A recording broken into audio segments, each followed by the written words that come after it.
So many people come to the Dominican Republic because it is absolutely incredibly beautiful.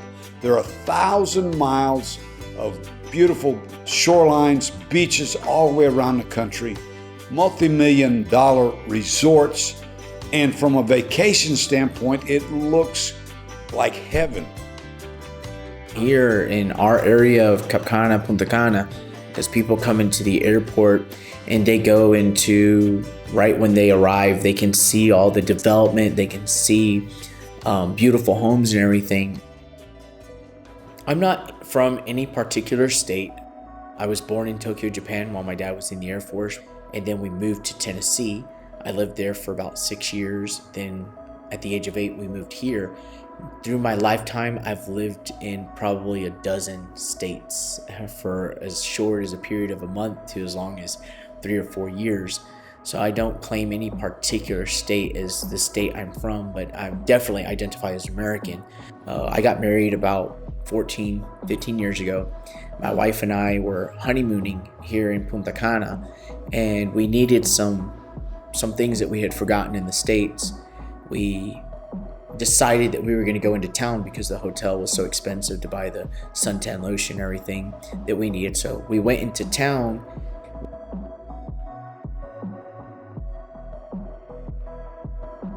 And it's much less than 5-10 minutes away. You take one turn to the left or to the right and you could easily go into a community where the average income for a house would be $200 or $250 a month. Severe poverty all around.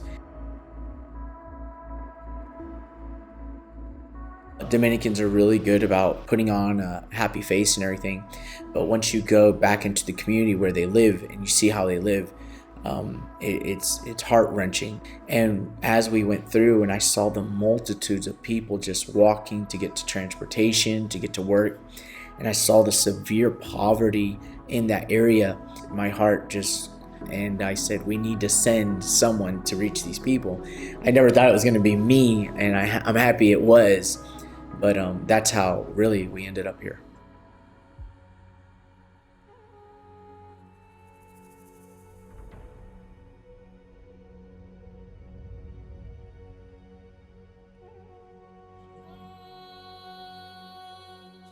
Dominican Republic has 2/3 of the island of Hispaniola, whereas Haiti is on 1/3 of the island.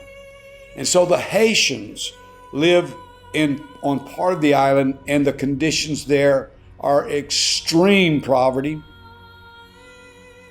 In Haiti, people live with anything. People live with anything, but everybody have to make money to find their food because the system is like that. For 167 years, ever since its revolution dislodged the French in 1804, Haiti has been torn by terror, bloodshed, and despair. Everybody have to find food for their kids by the way they can. That 70% of the active population in Haiti is composed of unemployed. The situation in Haiti was very complicated.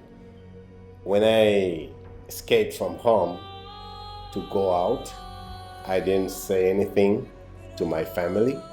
My dad was my best friend because we were always together, working in the farm, working and going to the mountain. I was born in Haiti, left Haiti about 45 years ago.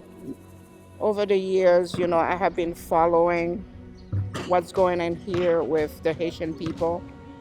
Of its 34 presidents, only 6 have finished their term in office. The others were either overthrown or killed. They are trapped because, one, their country is not offering them anything. I don't want to be political, but the young generation in the other side of the island has really nothing to live for over on the other side. I always feel something like in my back, somebody saying, go to don't believe this place. You have to go out. So it wasn't just a feeling, it was something I could hear that. President Jovenel Moïse was assassinated and another deadly earthquake hit, throwing the country into chaos. And the crisis has only deepened in recent months. Gangs have overrun parts of the country, kidnapping citizens and foreigners and putting up blockades to stop the flow of critical supplies like fresh water and food. The gang violence over there is terrible. You know, even people who could afford to go to Haiti, they can't do that. In June 18, I took my decision to went away. And I stayed for 2 months in a place where my family didn't know where I was. I wrote a letter to my dad saying I was in some place. He sent me another letter saying, I'm going to find you because I need you. I miss you so much. And when I hear that, I say, okay, this is the moment to go far away. And I went away to the Dominican Republic. Still, Haiti likes to call itself the Pearl of the Antilles. It had surely been that for the French, said to be the richest, the most prosperous colony in all the world. Coffee and sugar, mahogany and molasses were the treasures. But after the 500,000 blacks revolted against their white masters, they began to fight among themselves. The agricultural economy disintegrated. The big plantations were broken up. So the Haitians are coming here to look for work. They leave family back, they come to the Dominican Republic, and they work in the sugarcane, make some money. I've been hearing about the Bateys since I was a little girl growing up in Haiti from my grandfather.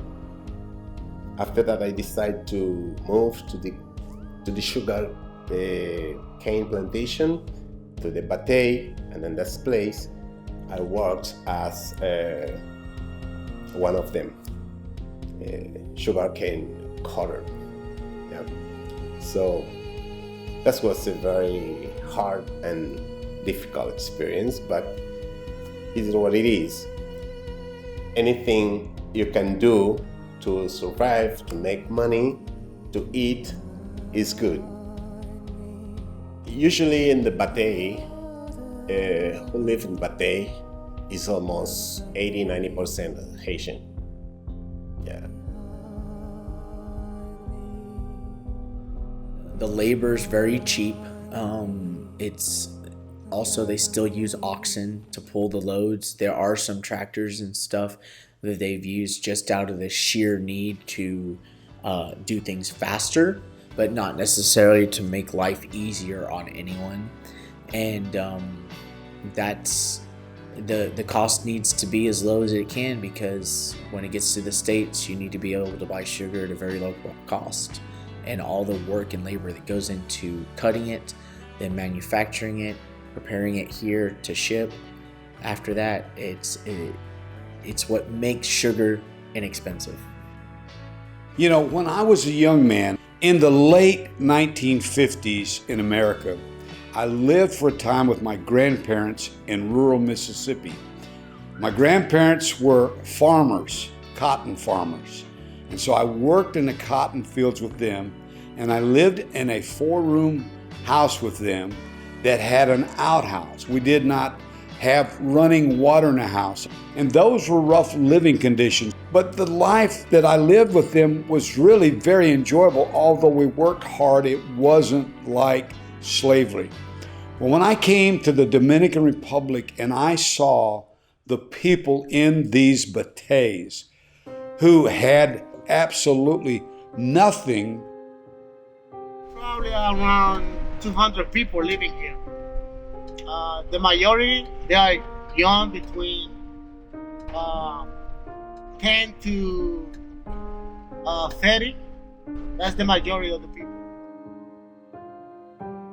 Very rough conditions, because the men that come here ready to work in the sugarcane villages, like I said, they speak no Spanish.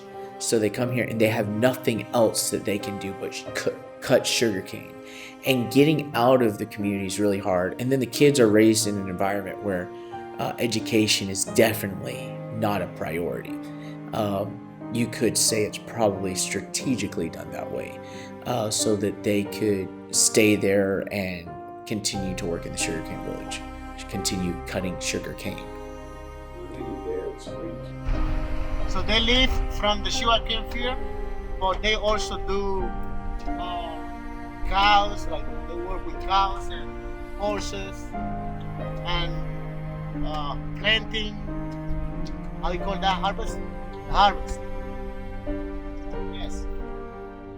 It's French run, where they have leased the land from the Dominican Republic, and they grow sugarcane in those bateys, and so it's like a village. And you, in order to live in the village, you have to work in the cane fields, and so the living conditions are tough. So it's not something easy, but when you need, you have to do whatever, you have to do everything, whatever you find, because you have to survive, okay? But the work in the sugar cane, I think, is one of the worst thing I had done in my life. Yeah. To cool them off, I mean, temperatures in excess of 90 degrees almost every day when they're working in those sugarcane villages.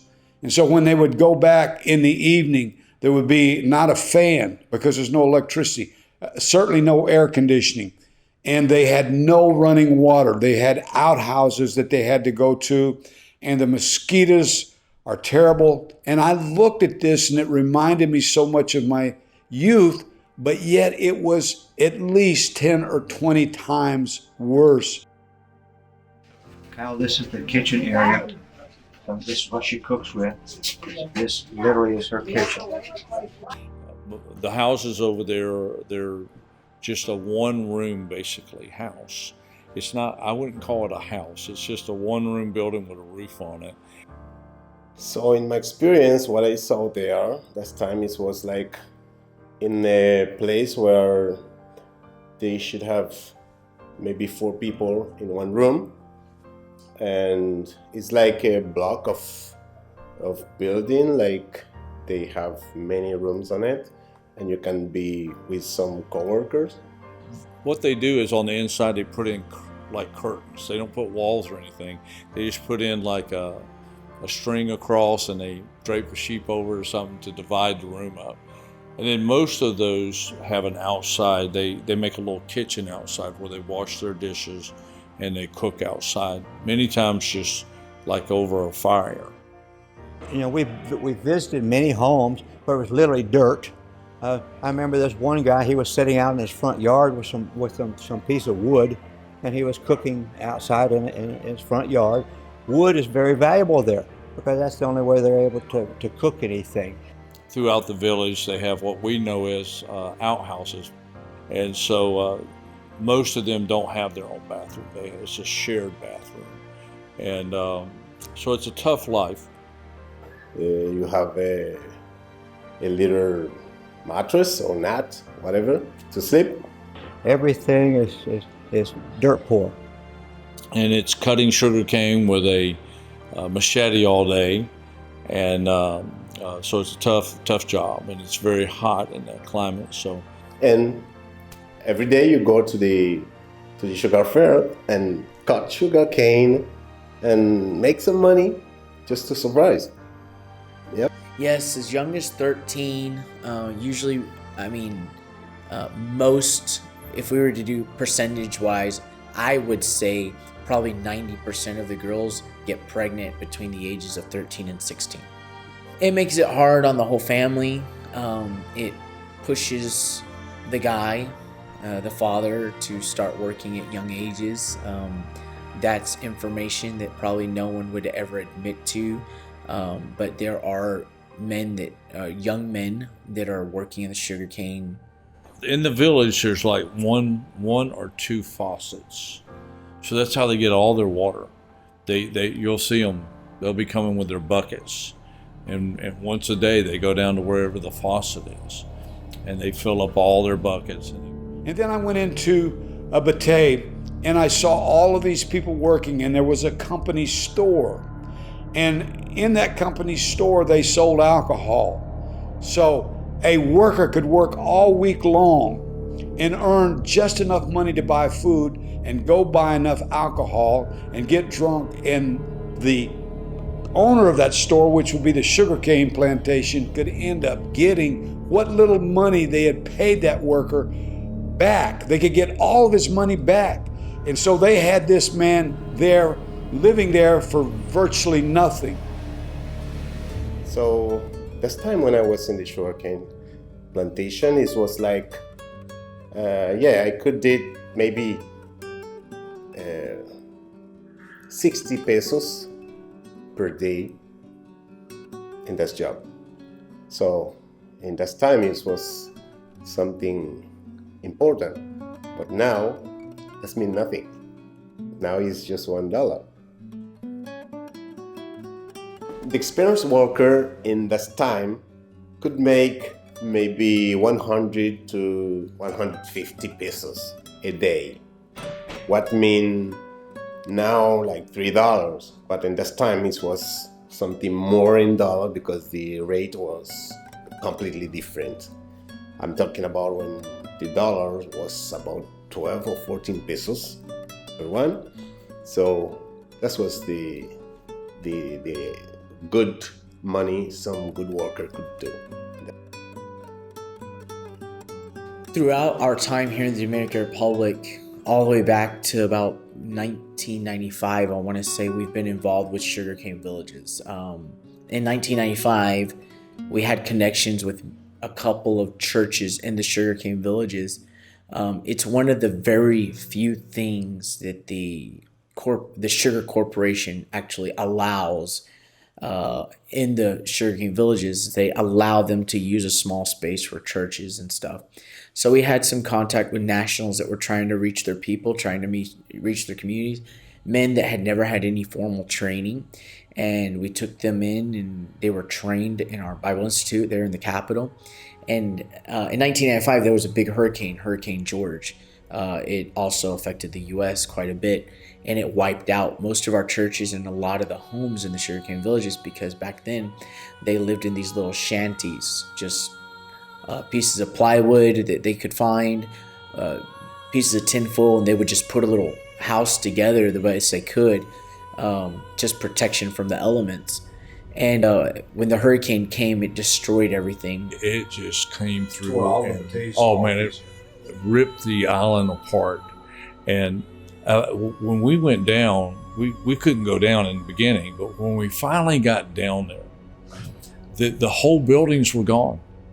I remember it was a Sunday morning when my dad and I went out to the sugarcane village, and I was only 9 or 10 at the time, but when we went in, and what I saw was devastating.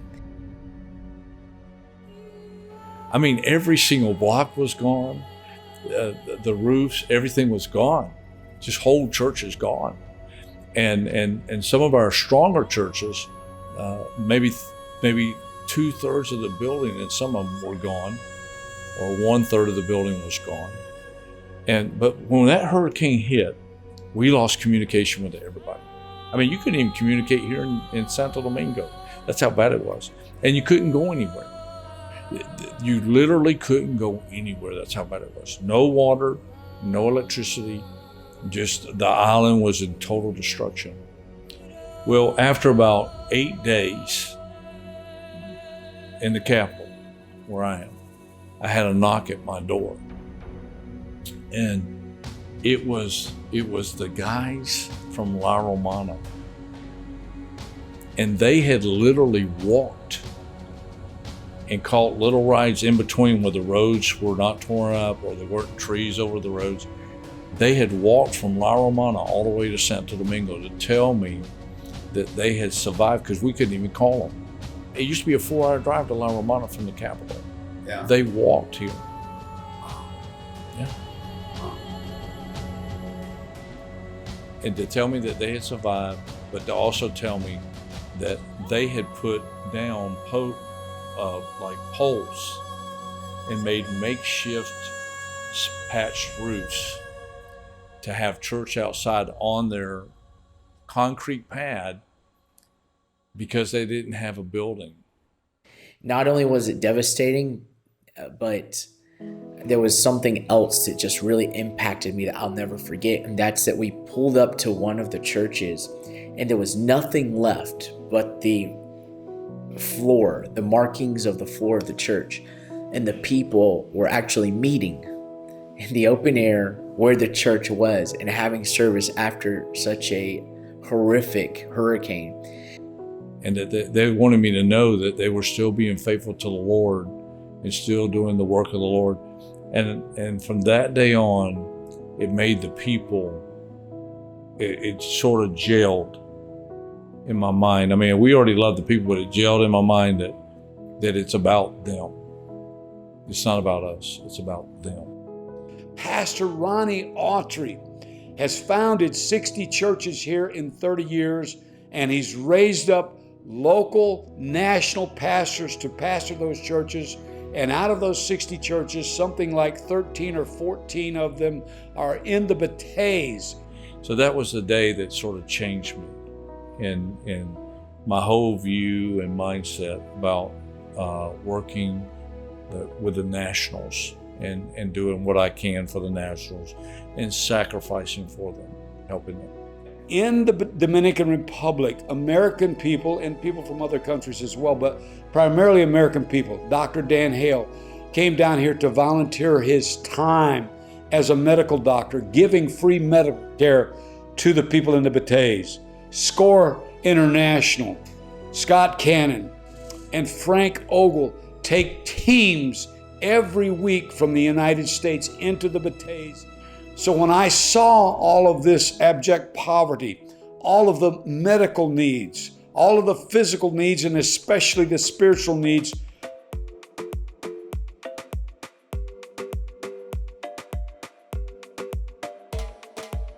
there was a basketball coach by the name of Ron Bishop. So, and that's what we do. It started out as a baseball ministry. And just between Ron Bishop, who was the founder of SCORE, in Chattanooga at Tennessee Temple. And so he came to, he had a heart for the Dominican. And so he came here and then it grew to baseball, basketball, other sports teams. And we were first exposed to some of those communities through our November baseball. And it changed my boy's life as we went out there and watched those young boys come out of those villages, walk mile after mile, just to be around someone that wanted to show them some attention, some love, some encouragement. And so what it did for me, it gave me a greater depth and a greater hunger to be able to be a part of something much bigger. So in August of 2001, I brought a small group of amateur boxers and one professional boxer to the Dominican Republic. And we worked with SCORE International. They're just an hour east of the capital in a city called Wandolia. We use sports, and baseball is very prominent in that.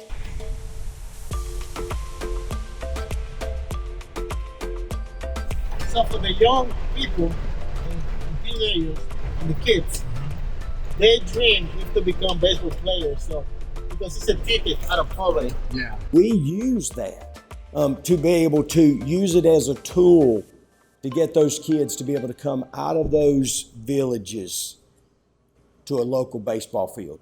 Sometimes it's a major league field that's nice, but other times it's not so nice. It's their fields. And so we've been able to use athletics. It's not just baseball, but now volleyball and basketball and soccer, just anything that we can use as a tool. So we would take these boxers and we would compete with local boxers. We'd go into local gyms. One day, someone took us to a batey. It was Batey Peligro, And when I got there, I saw something so shocking, so touching that I'll never forget it. There was a young mother, maybe 24 years of age, that had a child that was 3 or 4 years of age, a little girl. And the conditions in that village were so horrendous. I mean, it was a very hard life. And this mother was so despondent that she tried to give that child to a pastor and have that pastor take that child back to America. Well, I didn't realize it. I went home, and 2 months later, my wife died of cancer, my first wife.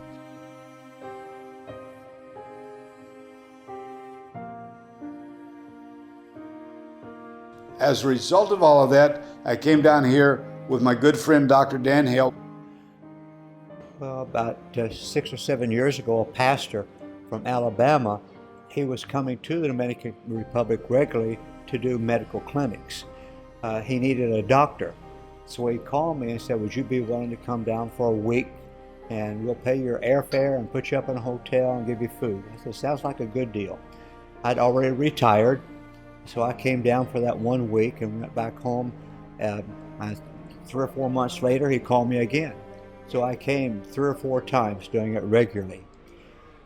Enjoyed it immensely. My wife died about 3.5 years ago. Okay, so when my wife died, man alive. My second wife came here with me a couple of years ago, and she died a 1.5 years ago. Here is wife, esposa.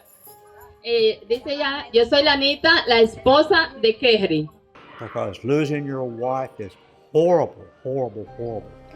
My esposa was with me. Tu esposa estaba con él. But she died. Pero ella murió hace un mes. And so, of course, I felt down for months and months. And I remember around Christmas, I said, this is crazy, me sitting here looking at the wall when I can go to the Dominican Republic and do some good. And so I came down and I started doing medical missions on my own.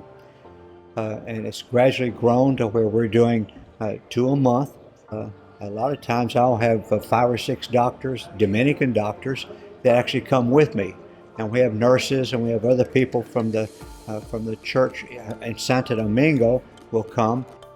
So it wasn't until I was remarried about 2019 around Thanksgiving that I came back to the Dominican Republic and visited the Bateys again.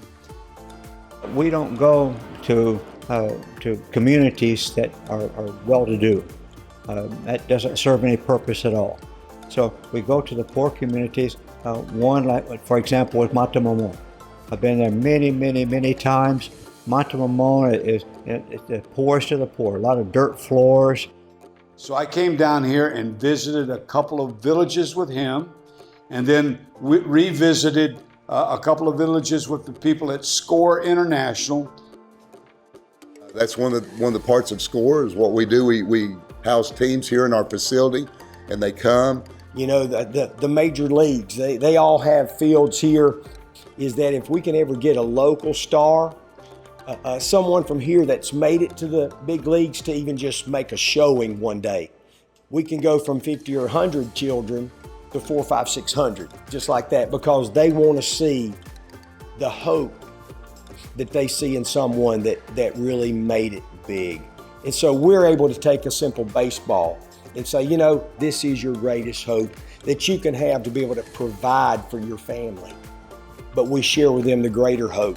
Whatever your skill set is, you come. We got a deaf ministry coming in tomorrow.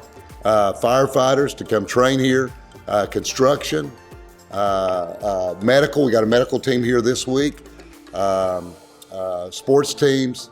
So whatever your gifting is that the Lord's given you, and they partner with the local pastor and go out, and we see what that pastor needs, what his village needs, and they come in and help him with that, whatever those needs might be, some feedings, some building, some construction, some teaching, some training, whatever those are, and we partner with that local pastor, and then we try to get those into those bateys to help them.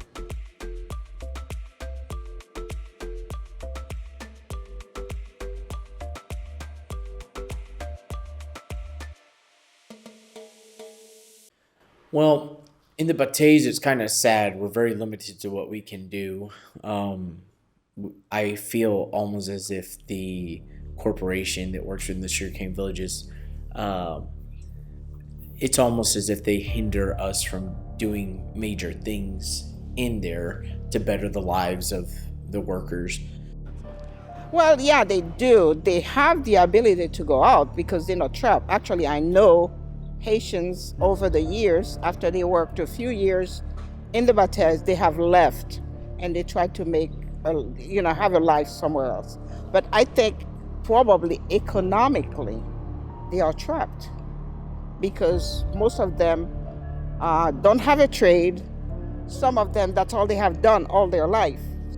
Deplorable conditions that people are still living in 2 hours from Miami by airplane on an island situated between Cuba and Puerto Rico. People living down here in what I would call modern day slavery. I mean, they can walk away, but they have no way to walk away because they don't even make enough money to save a single cent. Everything they make goes just to survive, just to eat. In the Batey, in the places where people work with the sugarcane, they don't realize if the company make big money. They don't realize that because they have any information, any knowledge about what it is. Once they get out there and they start working, they really don't have a lot of options to go or what to do. And the men work all day in the fields, cutting the sugarcane by hand with a machete. It's back-breaking labor. They start early in the morning till late in the afternoon. Each village is strategically placed in the middle of sections, and that village is responsible for the producing and the cutting of the sugarcane in those sections. And if they get behind in different areas, they will bust them out to those areas to also help catch up if there was extra work somewhere else. But that also means that sometimes they will be without work because they have done all their sections and there's nothing else to do, so they're without a paycheck. And that's their day in, day out life. Yeah, there's that sense of getting the job done, being driven to get the job done, and if you're not working or you're not working hard enough, being kicked out of the village and possibly being sent back to Haiti. So if they make some money, it's enough for them and they feel okay, they get paid, that's it. But they don't know what happened about exportation, importation. They don't understand anything about that. We do as much as we can, but mostly what we do is very quick, last minute medical clinics and feedings and stuff. But anything long term, setting up base, setting up camp, opening a feeding center, they just won't allow it. So I met a lady there, a woman. She's been in a Batey for 35 years. Her children, she has 4 children, they were born there. And she also has grandkids in the same Batey. So, but she explained to me that maybe in a few years they'll be able to get enough money to get a piece of land somewhere and settle somewhere else. I would say economically, yes, they are trapped in there.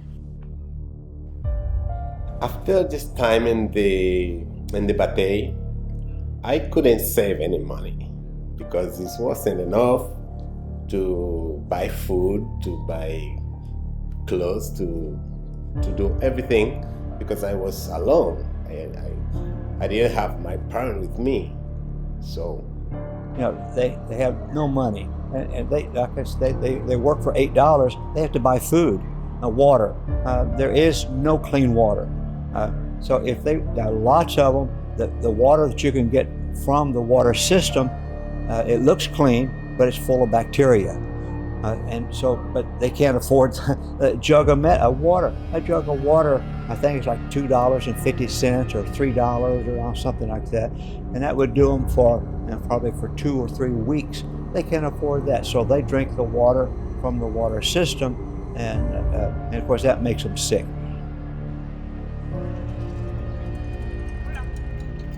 So it starts from someone caring for them, just having people that actually want to come here and help them. Any kind of medical need, it all starts by caring for them. When they see that, they're going to be open to inform themselves about the consequences of every disease, and they're going to be open to be able to have the tools and to use them to actually improve their health. This was like normal for everybody, because if they don't know anything else, they couldn't imagine what should be outside this area, because it's only what they know, it's only what they have. You know, they can't afford to go for $3 to go to a pharmacy. A diabetic came in, he had sores on his feet. He was 45 years old, sores on his feet. His legs were swollen, nicest man ever, but he can't afford his diabetic medication.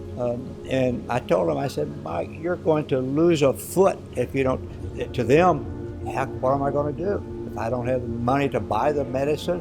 And metformin is a very cheap medication, cheap to us, but I mean the truth is a lot of times they won't have $2 or $3.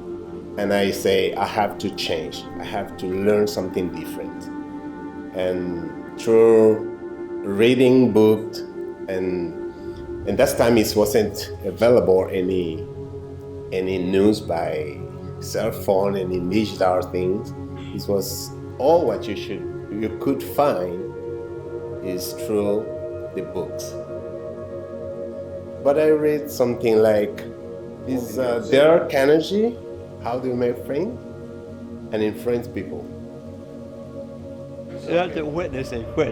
So we were on a bus going to, it's about a 2.5-hour drive. And the doctor friend that actually been working with me, Dr. Estella, precious lady, she was sitting next to me on the bus. And after about an hour, she got sick and tired of my Spanish, which was horrible back then. And so all of a sudden she said, wait here.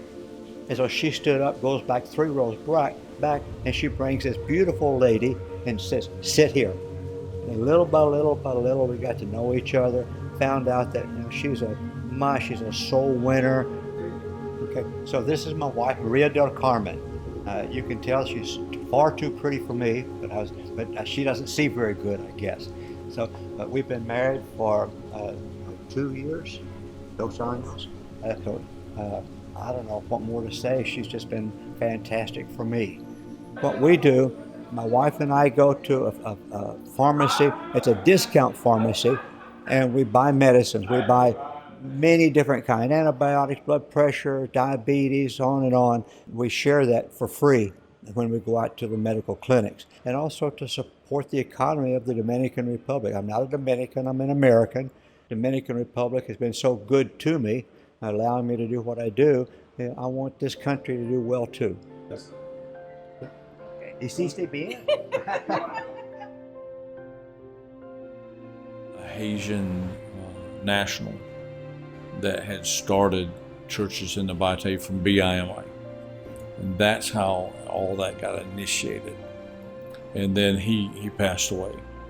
And then we just picked up the torch because we were associated with him already. Because, when I first came, none of the nationals had any formal Bible training. And so we had a few nationals that we trained. And they would send us more students. We trained them. Teaching them in our Bible Institute, helping them, preparing them for the ministry. Then they intern with us for a period of time, and we go out with them, help survey different communities or areas that are in need of a church, a community center, and we actually help them launch their churches. We get churches in the States to partner with us or partner better with them and that pastor and adopt that church and support it fully so that they can be a light in that community. We have nothing against American missionaries, as many as want to come. With the mindset we had, by training the nationals, we could multiply the amount of churches that could be started. because if we train in a 4-year period, if we train 50 nationals, then we have 50 nationals that we can go out and plant churches with. I'm the same person. I'm always looking for something. I'm always looking for knowledges all the time. They need to know, to get out of this poverty, they've got to be able to have a job, to sustain that for the family.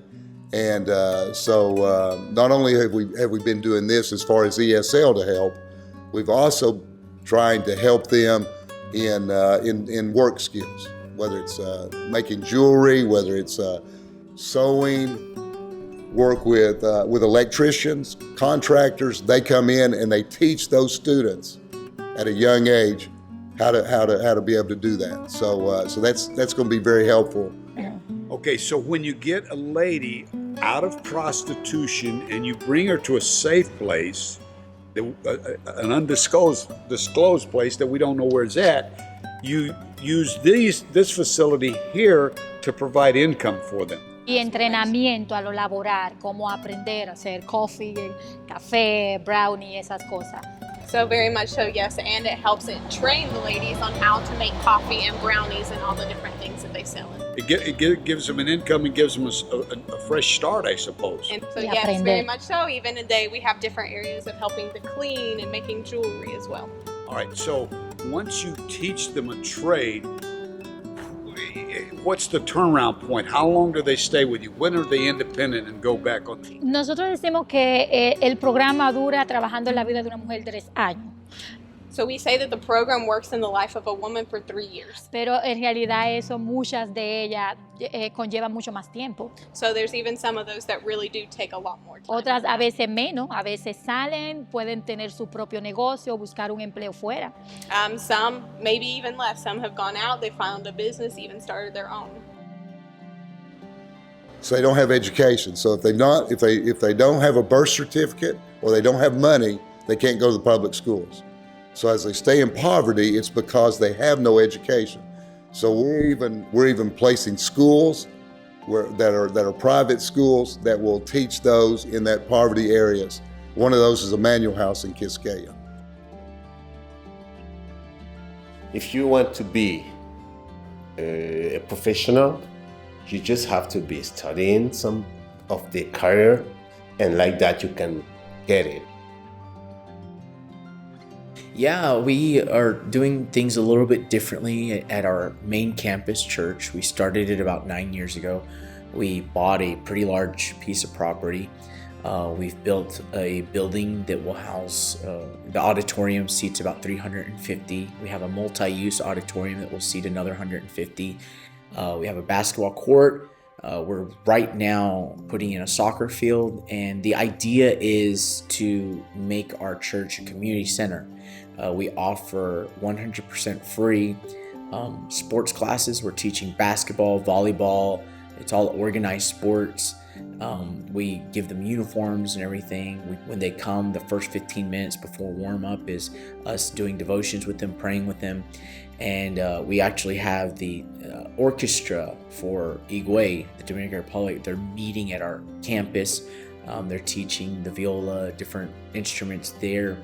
And the idea is that we just want to make our property, our church, a place where youth come after school and stuff, where they can explore different areas where they can grow, whether it be music, whether it be sports. We teach English as a second language, which is literally life-changing in the area we're in, because if they can graduate from high school and they're bilingual, it automatically puts them in position to get a much better job than just being a maid or a gardener or something. They could potentially get a job at reception. It just opens doors for them for the future.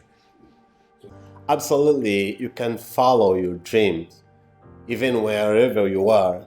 If you decide to follow your dream, and you can get it, just you have to be educated. This is the base of everything. This is I think it's like when you get education and you can go over everything, you can change life, you can do more than what you think you can do.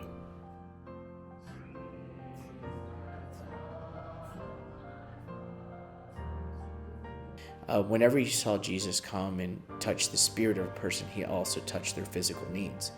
And we're all about touching the physical needs of the people, whether that be helping them to break the poverty cycle, finding ways to helping do that, whether it be giving them a safe haven where they can go and socially interact with other kids, other teenagers, without being exposed to drugs or sex and other things that could hinder them from growing and breaking the cycle. We want to create an opportunity for young people to grow up and see beyond the poverty, see beyond the broken families and the broken homes that they've grown up in, and show them that they can be the difference, they can change, and they can make a better life for themselves. And after you see what you want, or you understand, or you realize you need something special in life, maybe people are staying in those places just because they think it's only what they can do, it's only what they can find.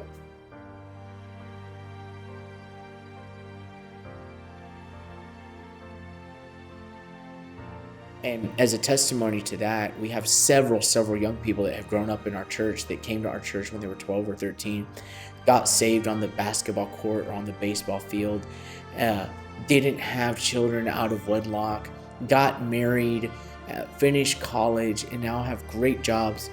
And they are actually our deacons in our church now. They're helping us in all of our endeavors, all of our ministries. They're donating and volunteering of their time to teach in our sports programs and our other programs because they want to give back what they have received.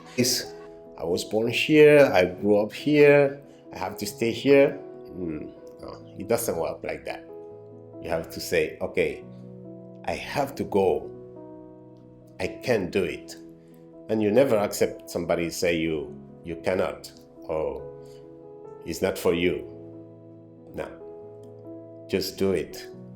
He has broken that poverty cycle. He has broken that missing father, missing mother in the home cycle. Encourage young people and say, hey, I did it. You can do it also. When people see you back to them and they say, wow, a lot of people are happy to see you and they can see you have made a lot of changes. Many people are happy for that. Maybe some people are not, but it's normal. But people are happy when they see you were in the place with them and you went away, and when you come back, they can see you got something different than what everybody thought was all what they had. But people feel well, and I feel something. I can't explain it. But also you need to understand that he won't only touch your spirit, he will change your life. He will physically change your life. As kids, I remember when I was maybe 6 years old or 7, I can't remember. I was always dreaming about things what I never seen before. I haven't seen before. So I was dreaming about be a professional, have a car, thing what even in my place where I was born, they don't exist, okay?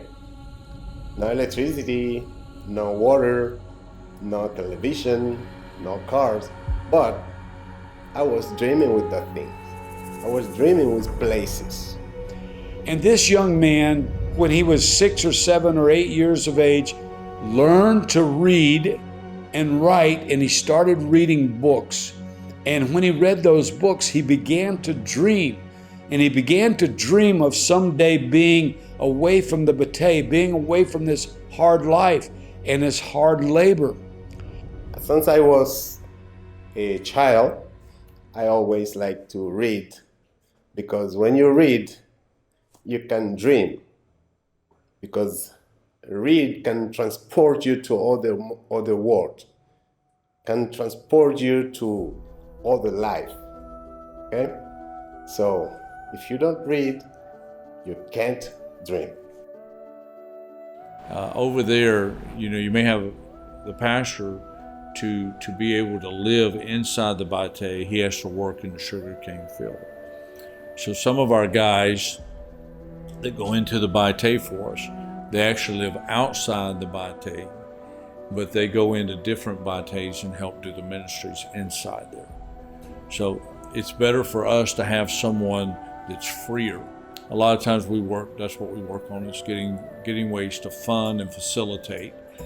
The more we can do is based on how much help we can get to do it. In our movement right now, we have over 50 churches that we're overseeing. Our Bible institutes, because we have 6 right now, 6 campuses. I decided to move to the city again, and there I start changing my life, and I got a job in a factory where I was as an operator for more than 4 years. And after that, I moved to the east side of the country. This is the place where I really make a very, very big change in my life. He ultimately got away from the Bateys and got a job, worked in hotels, and learned 4 languages. Here's a Haitian that came from absolutely nothing and worked in the Batey, and on one occasion made so little he couldn't even afford to buy food that day. But he followed his dream and got out of this sugarcane village and became a success. I became somebody with more knowledges. I worked in tourism industry and different type of job, hotels, and all that's important thing for me. You can improve different ways to make things happen. It's not just waiting for somebody doing something for you. Education is the base of everything.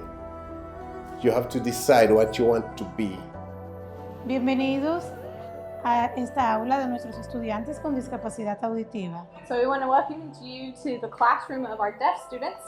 Aquí estos niños tienen todas las posibilidades de poder llegar hasta la universidad en un 80% de ellos. So the children here have an 80% chance of them being able to get into the university. Y yo digo que este equipo es el mejor del mundo. And I say that this team is the best in the whole world. That we're just starting up recently is ESL, English as a Second Language. One of the ways to help these people get a job is if they're bilingual. The Dominican is full of tourism, so that gives them a way out as well. So we want to help them find a job that can sustain their families. One of my goals is to be an interpreter. I'm Haitian, and I want to teach people how to speak English, French, Creole, Spanish, and other languages. Why not? We dig wells, we've got water treatment. We have purified water that we've built a place here that does that. We do that through the local pastors in their villages, just so they can make a little money too. And then I've remarried for the 3rd time to a wonderful Christian woman. And she said, the Lord is leading you to do this. I want you to go there to the Dominican Republic and share what these poor people are going through and share the work that the Lord has led you to do. En el nombre de Jesús oramos. Amen. All right, how many of you prayed that prayer? So, but this is my life. My children, I have 5 children in Tennessee, and all of them, Dad come back home, and when someday I will, but not until as long as I'm healthy and feel good about what I'm doing. I want to stay here. So I just say to people, keep learning, keep educating, because if your family were poor or you were born in a poor place, but you can change the history. You can do it different than them. Do you think, some of us are poor in America? Just look at the poverty in this village here in the Dominican Republic, and there are 1,000 villages just like this one all over this country where people have virtually nothing to live on. So we need to be thankful. We need to be thanking the Lord every day for the things that we do have, because there's always somebody out there worse off than we are. Only I know you can change the history. If you want to change the history, you can do that. It's your own decision. A great number of people have gone into these bateys and ministered to them, but the need is so great, there is still thousands of people there that need help. And just these few people cannot do it all. And that's why they need other people and other resources to complete the task that they're here for.